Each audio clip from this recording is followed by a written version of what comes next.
De retour dans l'Africa Newsroom pour la deuxième partie. Nous sommes toujours en compagnie de Susanna Tangana Magnier, fondatrice et directrice de Happy Face. Michel Weni Ologodou, styliste modéliste, et de notre éditorialiste Jean-François Combé. Tout de suite le dossier du jour.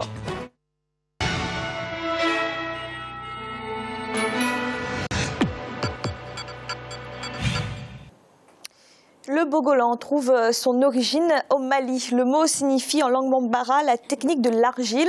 Il désigne à la fois le tissu mais aussi un style particulier de teinture. Dimension symbolique, artistique, on lui attribue également des vertus thérapeutiques. Aujourd'hui, le bogolan est d'ailleurs vendu dans le monde entier. Reportage de notre correspondant au Mali, Mokhtar Bari, et en Côte d'Ivoire, Olivier Conan.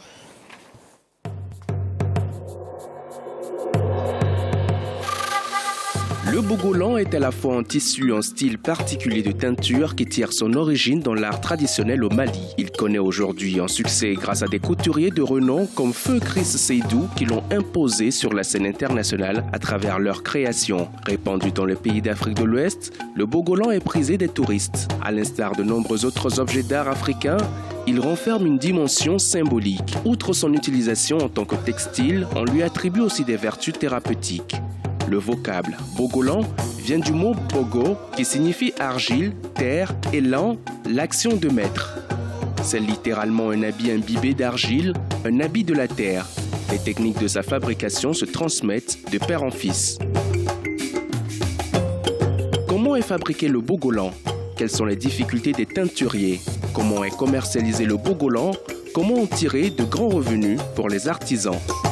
Pour les spécialistes, la force du bogolan, c'est qu'il est authentiquement africain, au contraire du pagne wax importé d'Indonésie via la Hollande. C'est le résultat de l'art et du savoir-faire des artisans africains. Il y a la valeur que nous reconnaissons en bogolan en tant qu'Africains. Vous savez très bien que le bogolan est fabriqué à partir de la terre, de l'argile, et à partir des matières végétales. La plupart des matières végétales qui sont utilisées constituent elles-mêmes des remèdes. Et lorsqu'on utilise ces produits pour fabriquer une étoffe, pour fabriquer une couverture, que vous dormez sur cette couverture ou vous vous couvrez avec cette couverture, il y a des aspects thérapeutiques et bien sûr, ces aspects thérapeutiques permettent à l'homme et guérissent certaines petites maladies que nous avons. À Ségou, une ville située à 200 km de Bamako, la capitale malienne, sur les rives du fleuve Niger, se trouvent les tisserands organisés en coopérative. Ce sont eux qui fournissent la matière première aux teinturiers. Des bandes de coton devant servir à la fabrication du bogolan. La relation qui existe entre nous et les teinturiers, c'est que nous achetons le coton filé à la Comatex ou avec les femmes qui filent le coton que nous tissons ensuite pour le donner aux teinturiers. Souvent, les teinturiers eux-mêmes nous ramènent du coton bio de la Comatex afin de les tisser. Donc, pour parler de bogolan, il faut obligatoirement parler des bandes de cotonnade d'abord. La fabrication du bogolan obéit à un process bien établi. Les cotonnades sont trempées dans une décoction afin d'être colorées en jaune ou en rouge grâce à l'utilisation de feuilles de ngalaman et d'écorce de pékoun ou raisin sauvage. Dès qu'on a ce tissu basilant, que ce soit orange ou marron, que ce soit jaune, dès qu'on prend l'argile, qu'on intervient, que ce soit n'importe quelle couleur de ce tissu, ça change automatiquement le nom de basilant fini et il est appelé maintenant bogolan fini. Parce que si on prend le coton blanc tout de suite sur les tisserands, qu'on prend l'argile noire, qu'on dessine sur le coton blanc, dès qu'on le lave, il n'y a pas de réaction. Ça ne tient pas du tout. Mais si le tissu est teinté dans le basilant, que ce soit jaune ou marron, dès que l'argile intervient, on a le noir. Le tissu est trempé avant d'être étalé au soleil. Le procédé est répété à 3 reprises avant que le tissu ne soit prêt à être utilisé avec l'argile. C'est la phase de la teinture avec application de l'argile sur le tissu. Au Mali, une entreprise dénommée Ndomo a entrepris de faciliter l'insertion professionnelle des jeunes déscolarisés en les formant aux techniques de fabrication du bogolan. En plus de contribuer à la réduction du chômage des jeunes, Ndomo leur inculque les valeurs de responsabilité, de travail et de solidarité. L'un de nos combats, c'est comment conserver cette tradition. Bon, mais cette tradition ne sera pas conservée telle, mais toujours en améliorant au fur et à mesure avec les étudiants et avec d'autres personnes qui s'intéressent par exemple au textile. Bon. Donc voici le combat que nous menons. Le bogolan a de multiples attributions. Il est utilisé dans la décoration d'intérieur et d'accessoires de mode ou de coiffe. Mais l'utilisation la plus fréquente du tissu bogolan, c'est la confection de vêtements. Certains créateurs de mode se sont spécialisés avec succès dans la création de tenues en bogolan. Le Mali est l'un des gros producteurs de coton et le bogolan étant fait à partir de ce produit, c'est vraiment un produit de chez nous. Et c'est mon souhait de le mettre en valeur. Le défi pour l'avenir, c'est que les artisans puissent bénéficier pleinement du fruit de leur travail. Le développement de l'artisanat passe par l'amélioration substantielle des revenus des artisans. C'est à ce prix que le patrimoine culturel sera sauvegardé. Il s'agit de valoriser toujours le bogolan pour qu'on puisse avoir en quelque sorte un produit qui peut rapporter en quelque sorte de la devise sur le plan national. Bon, donc, et en dehors de cela, l'un de nos combats, c'est comment conserver cette tradition. Moi, j'en appelle à la conscience de toutes nos autorités, afin que ce savoir-faire traditionnel, ce savoir-faire ancestral, puisse être transmis aux générations futures en vue de la sauvegarde, non seulement de ces patrimoines, mais parce que ce savoir-faire est une identité culturelle que nous n'avons pas le droit de perdre. Le bogolan a sans conteste un avenir certain parce qu'il tire son essence de la culture et de l'artisanat traditionnel africain. La pérennité du bogolan est assurée par la transmission de génération en génération de la fabrication de ces étoffes de tissus aux motifs picturaux chargés de symboles. Son adoption par les couturiers africains a propulsé le bogolan dans l'univers de la mode. Il reste maintenant à réussir l'industrialisation et la distribution de masse du bogolan afin qu'artisans et créateurs en tirent tous les bénéfices économiques.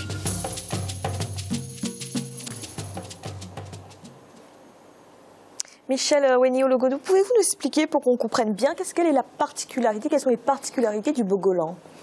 Déjà, avant le bogolan, comme on l'a vu dans le reportage, on a le bassilan.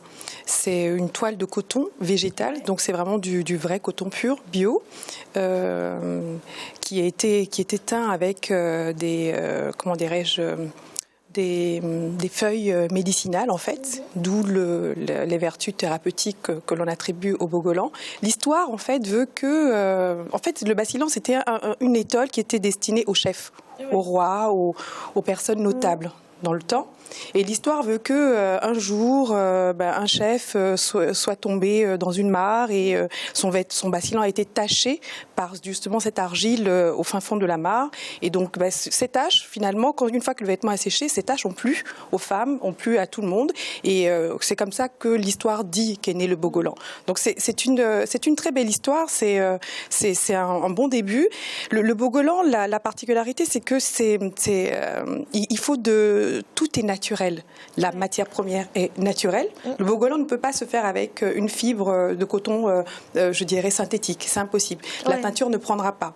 Les plantes qui sont utilisées pour avoir telle ou telle couleur sont des plantes bien précises. C'est des écorces d'arbres. C'est un process qui est vraiment très, très long, très méticuleux, très pointilleux. Ce qui fait qu'il ne peut pas se faire partout? Il ne peut pas se faire partout, c'est un savoir-faire à transmettre de toute façon.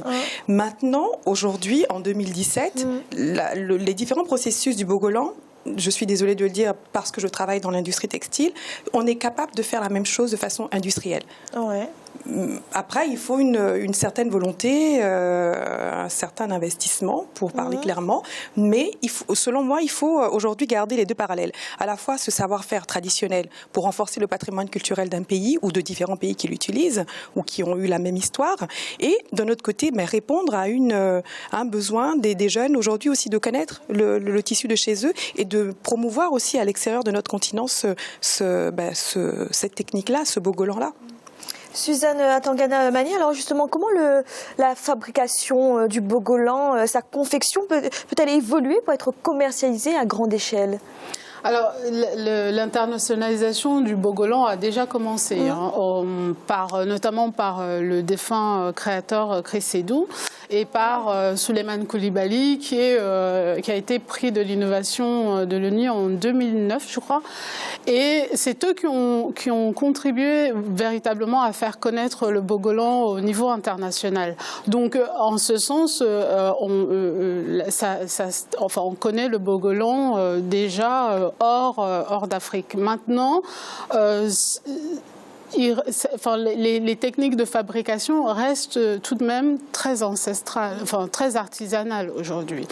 Ce qui fait que les tisserands ou les personnes, les artistes même qui travaillent le bogolan ne peuvent pas en vivre. Mais c'est un tissu qui est déjà connu au niveau international. Hein. Récemment, on a vu le chanteur Black M et son épouse à Cannes en bogolan, ou Solange Knowles en bogolan. On a aussi vu des marques de stature, des marques haute couture, comme Oscar de la Renta, plus récemment, qui utilisaient le bogolan. Donc c'est vraiment un tissu qui est, qui est aujourd'hui saisi par le monde de la mode. Qu'est-ce qui plaît d'après vous dans ce tissu ? Je pense. Alors déjà, il y a le bogolan a un très grand intérêt, c'est qu'il est totalement biologique. Comme l'a souligné Michel tout à l'heure, tant dans le processus que dans la fabrication. Le coton est biologique, les écorces sont totalement biologiques, la boue, je veux dire, tout est biologique. Et ça, c'est l'un des rares tissus au monde, dans l'industrie textile, à être complètement biologique avec le lin. En dehors du bogolan, on a le lin aujourd'hui et il est durable. C'est-à-dire qu'il est tellement résistant qu'au niveau des lavages, par exemple, vous pouvez l'utiliser pendant très longtemps. Donc ça, c'est un véritable intérêt. L'autre intérêt que je vois aussi, c'est un potentiel de développement économique énorme, pas seulement dans la fabrication, mais dans les activités annexes que ça peut représenter. C'est-à-dire en activité annexe. C'est-à-dire la boue, par exemple, je dis n'importe quoi, mais la boue qu'on utilise pour le bogolan, on peut penser qu'il y a des entreprises qui vont se développer autour de ça, en allant chercher de la bonne boue pour extraire de la bonne boue des rivières pour en faire quelque chose de plus industriel, ou alors les décoctions qu'on utilise également vont être proposées par des entreprises qui, là, on rentre dans un processus de développement de la filière à proprement parler. Jean-François, est-ce qu'on peut vraiment industrialiser ce type de savoir-faire artisanal, ancestral ? Fanny, vous auriez dû poser la question à une de nos invités. Moi, je les aurais bien écoutées encore pendant 5-10 minutes. Sur l'industrialisation, moi, je pense que les femmes et les hommes peuvent toujours faire mieux. Donc, on peut encore faire mieux à partir de ça. La question que je me posais tout à l'heure quand on a dit que c'était à la fois un tissu, mais aussi une technique qui est typiquement africaine, qui correspond à la culture de certains pays africains. J'étais en train de me poser la question de savoir si l'idée nous était déjà venue de protéger à la fois le tissu et le process. Parce que le développement de la filière qu'évoquait notre invité, je ne me souviens plus de votre prénom, qu'évoquait Suzanne tout à l'heure, suppose notamment qu'on peut fabriquer du batik, pas du batik, du bogolan en Chine par exemple, mais que le process, qui est un process déposé, pour qu'il puisse bénéficier de cette appellation-là, il doit avoir des produits qui viennent de tels endroits, qui présentent telle qualité, qui présentent ceci, mais tout ça, ça a besoin d'être protégé. Et puis, en plus, l'industrialisation que vous évoquez, de mon point de vue, supposerait qu'on travaille encore cette forme de tissu, peut-être pour aboutir à d'autres compositions, peut-être plus allégées. Pourquoi pas? Vous avez évoqué tout à l'heure le lin. Le lin est un tissu qu'on peut marier avec beaucoup de choses. Et il faut tenir compte aussi du monde qui bouge autour de nous. Il n'y a pas que nos traditions qui importent. Il y a aussi la mode que les Japonais adorent. Il y a ce que les Vénézuéliens préfèrent. Et puis il y a avancer rapidement sur ce chemin-là en protégeant à chaque fois ce que l'on a découvert en Afrique, je pense que c'est une voie qui devient nécessaire. Alors oui, justement, Michel Ouini, on voit qu'il y a un véritable engouement quand même à l'heure actuelle pour les tissus africains chez les stylistes du monde entier, les stylistes internationaux, les créateurs du monde entier. Mais justement, ce que pose Jean-François comme question au niveau de la protection, comment est-ce qu'on sait que ce produit vient bien de l'Afrique? Est-ce que les retombées sont bien pour l'Afrique? Oh non, les retombées ne sont pas du tout pour l'Afrique. Quand vous avez bon, pour avoir travaillé avec eux récemment, une maison comme Nina Ricci, qui reprend un de nos vieux motifs, mais qui le travaille de façon tellement pointue. Je veux dire, pour l'avoir vu, pour avoir travaillé dessus, nous sommes, désolés de le dire, à milieu de nos capacités, de notre potentiel. Prendre un motif, le fameux motif avec les pointillés qui forment un cercle finalement, le refaire sur du cuir, avec différents pointillés, avec différents trous, en faire un manteau, une veste. Enfin, je veux dire, non, c'est pas protégé. Ce motif-là n'a pas été protégé. Donc, toutes les maisons de haute couture ont choisi dans notre répertoire le motif qui leur plaisait, chacun, et ils ont développé un motif jusqu'au bout. Ils n'ont pas fait comme nous pouvons le faire, c'est-à-dire un grand panier de 36 000 motifs et tout le monde se jette. Non.